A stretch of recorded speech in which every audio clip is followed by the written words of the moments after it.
चाणक्य की 3 गुप्त नीतियों को अगर आपने जान लिया तो कोई भी आपको धोखा नहीं दे पाएगा। राधे राधे दोस्तों, अगर आप बार बार धोखा खा रहे हैं तो ये आपका भोलापन नहीं, आपकी कमजोरी है। अगर लोग आपको मूर्ख बना रहे हैं तो गलती उनकी नहीं, आपकी समझदारी की है।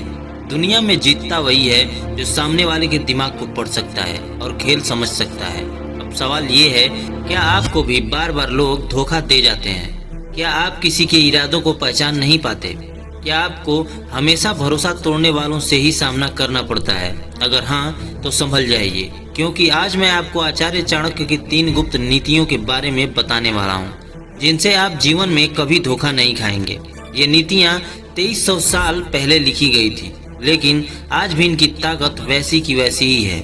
आइए जानते हैं चाणक्य की पहली गुप्त नीति, अपने राज किसी को मत बताओ।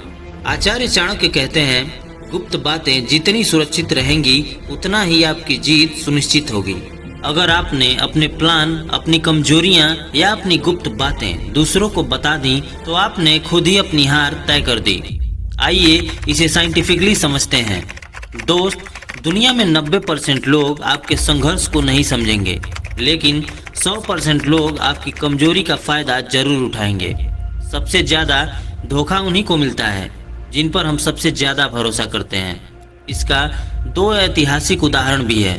पहला, जब कर्ण ने अपनी जन्म कुंडली और शक्ति का राज श्री कृष्ण को बता दिया तो वही बात उसके विनाश का कारण बना। दूसरा, अगर चाणक्य अपने राज्य जीतने की योजना सबको बता देते तो मौर्य साम्राज्य का जन्म ही नहीं होता। तो ध्यान रखें, अगर आप अपनी योजनाओं को खुद तक सीमित रखेंगे तो कोई भी आपको गिरा नहीं पाएगा। अब दूसरी गुप्त नीति है, सामने वाले की नीयत को पहचानो। दोस्त, हर इंसान जो मुस्कुराकर मिलता है वो आपका शुभचिंतक नहीं होता। हर दोस्त दोस्त नहीं होता और हर दुश्मन दुश्मन नहीं होता। आइए इसे साइंटिफिकली तरीके से समझते हैं। जो लोग सबसे ज्यादा मीठा बोलते हैं वही सबसे ज्यादा चालाक हो सकते हैं। जो आपकी पीठ पीछे दूसरों की बुराई करता है वो आपकी भी बुराई करेगा। जो सिर्फ अपने फायदे के लिए आपके पास आता है वो कभी भी आपका नहीं हो सकता। इसका भी 2 ऐतिहासिक उदाहरण हैं। पहला, जयचंद और मोहम्मद गौरी। जयचंद ने पृथ्वीराज चौहान को धोखा दिया, लेकिन बाद में गौरी ने जयचंद को भी खत्म कर दिया। दूसरा, मीर जाफर और अंग्रेज। मीर जाफर ने सिराजुद्दौला को धोखा दिया, लेकिन खुद भी अंग्रेजों का गुलाम बन गया। तो ध्यान रखें, किसी पर भी आंख बंद करके भरोसा मत करें। हर इंसान को परखें फिर निर्णय लें। अब तीसरी गुप्त नीति है, सबसे बड़ा हथियार धैर्य और बुद्धिमानी। दोस्त, कहा गया है जो गुस्से में फैसला करता है वो हमेशा हारता है।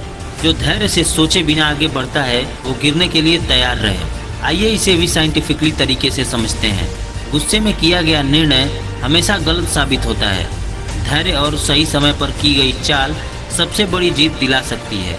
सबसे बड़ा बदला यही है कि सामने वाले को उसकी ही चाल में फंसा दिया जाए। इसके भी 2 ऐतिहासिक उदाहरण हैं। पहला, चाणक्य और नंदवंश। चाणक्य ने नंदवंश को रातों रात नहीं गिराया, बल्कि सालों तक इंतजार किया और चंद्रगुप्त मौर्य को तैयार किया। दूसरा, अलेक्जेंडर और पोरस। पोरस ने युद्ध में हारने के बावजूद अपनी बुद्धिमानी से अलेक्जेंडर को दोस्त बना लिया और अपना राज्य वापस पा लिया। तो ध्यान रखें, अगर आप धैर्य और बुद्धि से काम लेंगे तो दुनिया की कोई भी ताकत आपको हरा नहीं पाएगी। दोस्त, अगर आप इस वीडियो में यहाँ तक आ गए हैं तो आप निश्चिंत हो जाइए। अब आपको कोई भी धोखा नहीं दे पाएगा। फैसला आपका है, क्या आप अब भी बार बार धोखा खाना चाहेंगे या चाणक्य की इन 3 नीतियों को अपनाकर अपनी जिंदगी को जीत में बदलेंगे? यदि हाँ तो कमेंट में राधे राधे जरूर लिखें। अपनी गुप्त बातें किसी को मत बताओ। हर इंसान की नीयत को पहचानो। गुस्से से नहीं, धैर्य और बुद्धि से फैसले लो। अगर यह चाणक्य की नीतियाँ पसंद आई हों तो इसे लाइक करके अपने दोस्तों के साथ शेयर जरूर करो, ताकि कोई भी बेवकूफ़ न बने। और ऐसे ही मोटिवेशनल वीडियो को देखने के लिए हमारे चैनल द करण यादव को सब्सक्राइब कर लो। मिलते हैं अगले नए वीडियो में, तब तक के लिए राधे राधे।